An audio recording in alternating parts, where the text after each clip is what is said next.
I knew this next honoree when I was here in the Valley back in the 90s, 93 to 99 or so. And boy, his dedication to his job was something fierce, something focused, and something really was a lesson to behold no matter what you were doing, if you were in the golf business or out. What Dick Hyland did around the Desert Mountain Golf Shop was truly a passion and a source of pride for him. He began in the Marion Golf Club, legendary Marion Golf Club, caddy yard, and so that's where his story is, outside of Philadelphia.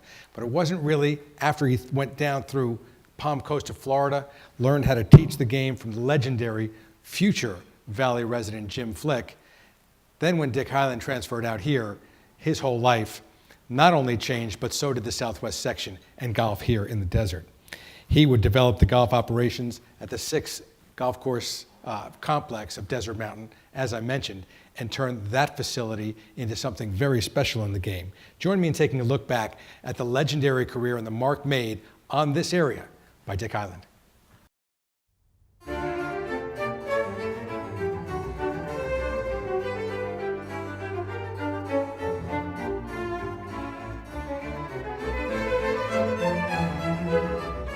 Dick Hyland is a throwback. Like his brothers, he started as a caddy. How could he not, growing up 3 blocks from Marion Golf Club? That hooked him instantly, leading to a career that progressed through high school and college play, and as a professional has taken him first from Philadelphia Cricket Club in his native Pennsylvania, to Florida, then to Illinois, and finally, 3 decades ago, to the Valley. I'll never forget when he called me one day and said, Tom, he at the time was it was a head pro or director of golf in Florida. He said, Tom, do you know Joe Black and Mark Kazire? And I said, well, yeah, I do. They're good guys. He said, well, they want me to go to a club and be the director of golf out in Arizona. And I said, well, what's the name of it? He said, Desert Mountain. And I said, where is it? And he said, well, it's northeast of Carefree, Arizona. I said, Dick, there's nothing northeast of Carefree but coyotes and cactus. But look what they built there and what he built there. He called that move from posh Innisbrook near Tampa to Desert Mountain in Scottsdale the greatest opportunity of my life. Desert Mountain was under construction then. The first house hadn't been built and the first road hadn't been paved. He was easy to meet, easy to talk to, very eager to do whatever he could to ensure that the project he was going to be involved with was the best it could be. He worked out of a trailer at first, but Lyle Anderson's vision was undeniable, and Desert Mountain, with Dick the public face of the facility, grew from 1 to 6 Jack Nicklaus designed courses. We brought him out and it was instant. I mean, I said, he's it, let's go. Because I've never seen anybody with the kind of enthusiasm that was so pure that Dick had about what he was doing, not only his previous job, the one he was holding, but also what he planned to do for us and how he wanted to go about it. So it turned out to be a 100% interview, really good. Hyland grew with the position as well, managing not only an ever busier facility, but mentoring his assistants so well that within 11 years, 26 of them had advanced to head professional or director of golf positions elsewhere. Dick was very focused from day one. You know, once he decided being a PGA professional was in his cards, and we always talk about the 9 to 5 grind. Well, that's not even close to the grind he went through, from the 4 a.m. wake-up calls to finishing up at darkness, pretty much every night for, matter of fact, he's probably still doing it today. Along the way, in 2001, Dick was selected as the National Merchandiser of the Year by the PGA of America. Dick moved up to general manager at Desert Mountain and became overseer of all the Lyle Anderson properties. In his spare time, Dick combined with TaylorMade Golf CEO Mark King to start the TaylorMade Golf Advisory Board in 2000.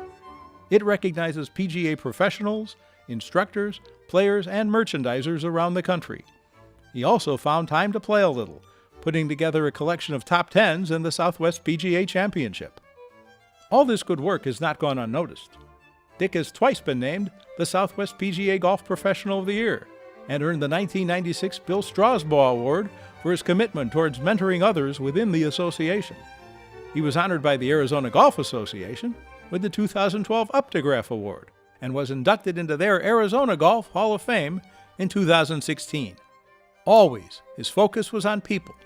It remains so today as the boss of the country club at DC Ranch, and his graduation list of former assistants has gone over 50. Dick would bring them in as an assistant and they'd work their way up, and the next thing you know, they're the head professional at some club back in Minnesota or something, and Dick Dick was very proud of that, he should be. The secret to his success? Dick explained it in 1997. I don't look at it like a job. I look at it as a career. I don't pay attention to the hours, just getting it done. For over 35 years, Dick Hyland has gotten it done. Above all, Dick Hyland I count as one of my close personal friends. His ultimate goal was to become the best in this profession as he could be. And here we are today in the Southwest PGA Hall of Fame induction ceremony. So I think he's accomplished that.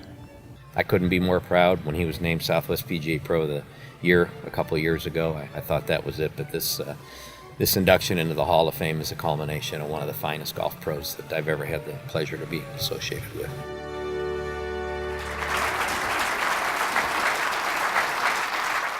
I figured this might be a difficult interview. I know you best of all the honorees, and I know how humble you are, but I also know your accomplishments as well. One thing you hate doing is talking about yourself and accomplishments, but I'm going to try and drag some of it out of you. Let's go all the way back to Marion and the caddy yard. At what point did you think or know that being a PGA professional was something that would be your career? Well, certainly when I started in the caddy yard, I was 12, so I had no idea what was next, right? But I developed a passion for the game pretty early on. Most of the kids in the neighborhood would go to Marion or one of the local clubs and start to loop it, and I just liked the whole atmosphere and everything about the game of golf. And probably when I was a junior in college, I caddied for this Tom Wilcox. And Tom said, "What are you going to do after college?" And I said, "I don't know, I'm not quite good enough, I'm not quite long enough to play the tour."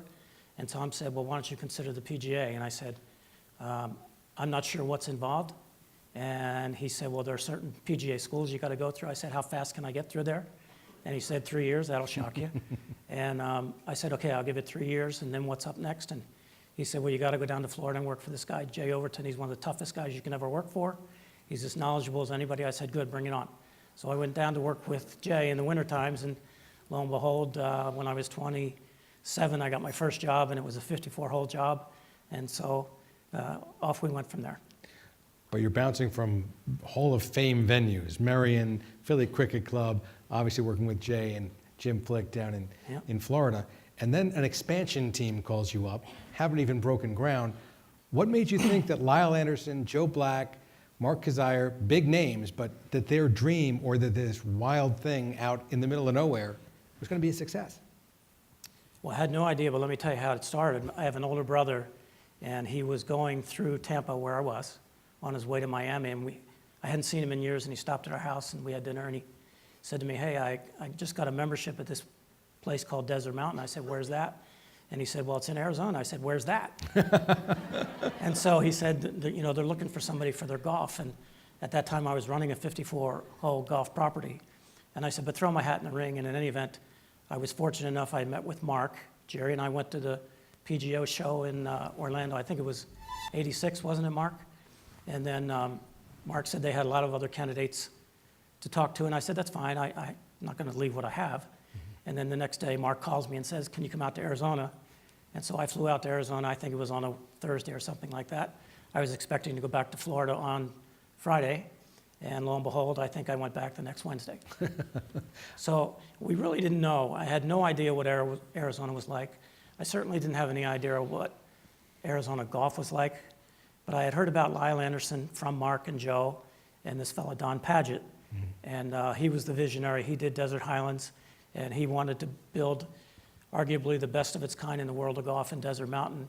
And I wanted to be a part of it, but I can tell you, I almost didn't get there.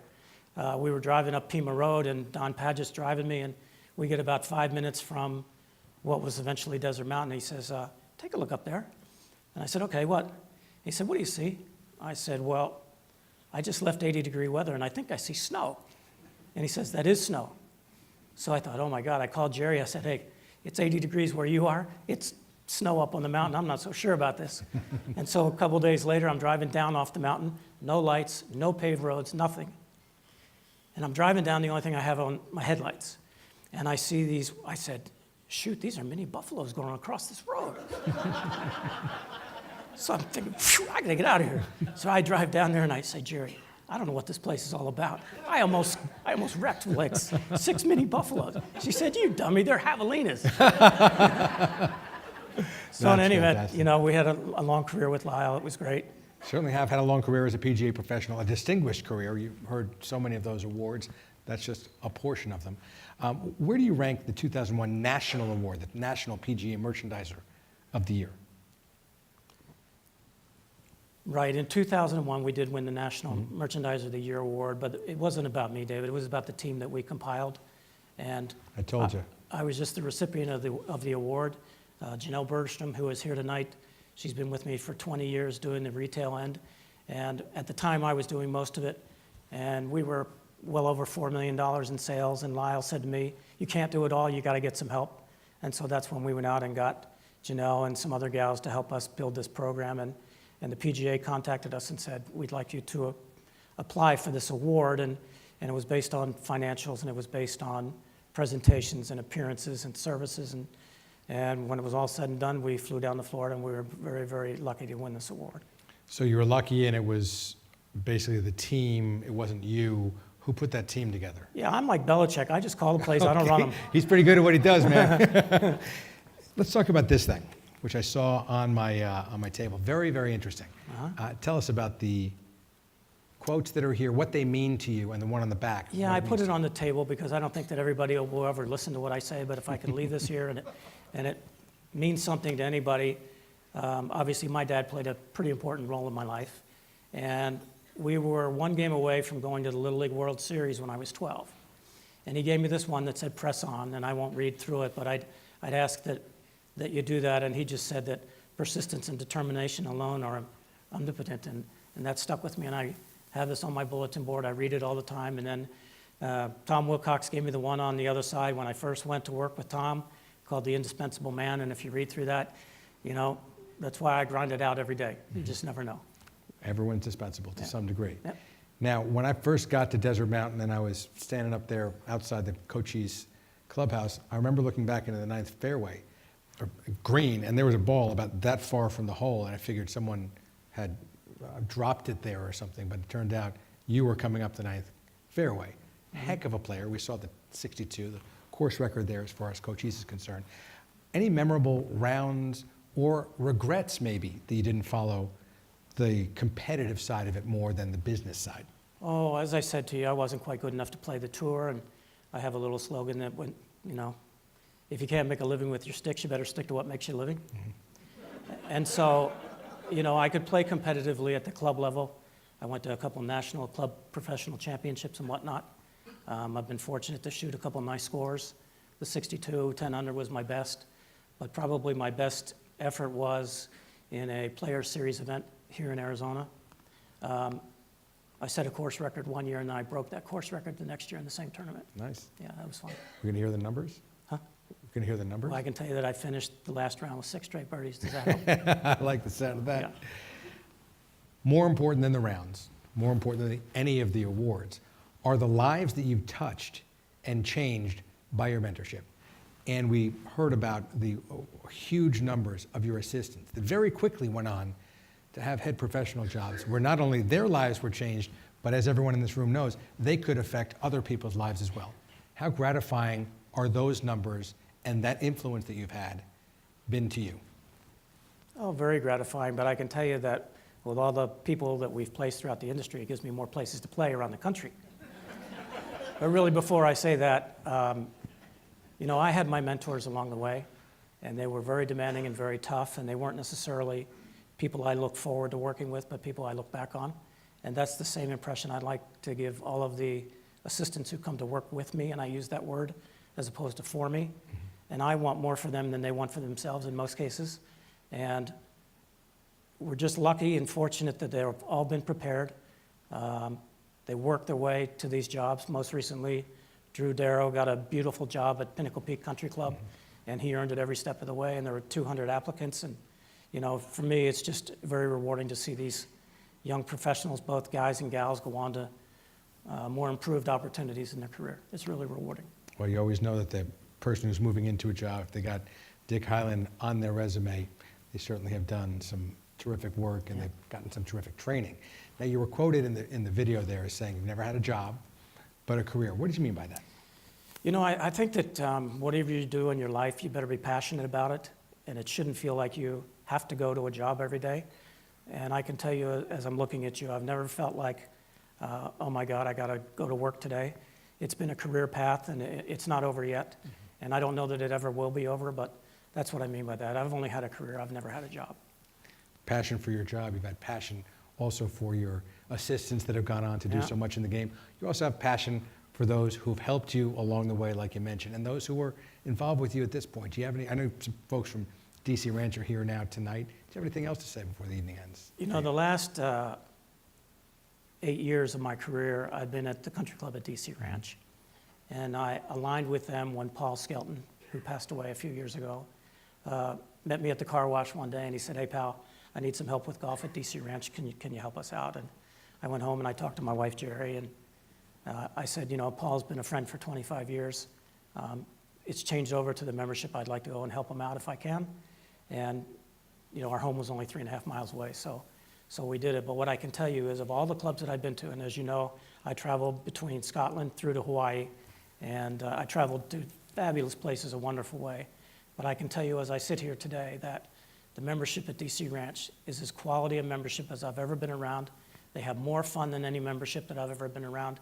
You can see how many people are here tonight. They're so supportive. You know, from Janet Penwell, who was the past president, she's here tonight. Ron Cruz, the entire board of directors is here tonight. We have our golf staff here tonight. We have club staff. Kyle Draper is the new COO and the GM, and there's not a more capable guy in this business and a more fun guy to work with. And so it's easy to go to work like that. You know what I mean? I hear you, and you've gone from 54 holes to 108 holes, and now those folks you mentioned at DC Ranch get the opportunity, the focus of Dick Hyland Hall of Fame. But I would also say this, I wouldn't be where I am today without my daughter Casey, her new husband Ryan. They have a 6-month-old baby boy, so they're probably gonna have to get out of here in a couple of minutes. They've been watching the baby monitor the whole time they've been here. But most importantly, my wife Jerry of 35 years. She has pushed and tugged and towed and been an inspiration to me. And I can tell you a little cute story to end it up. So I get to Bardmore Country Club, and it's 54 holes, and it's like February 7th in 1984, I think it was.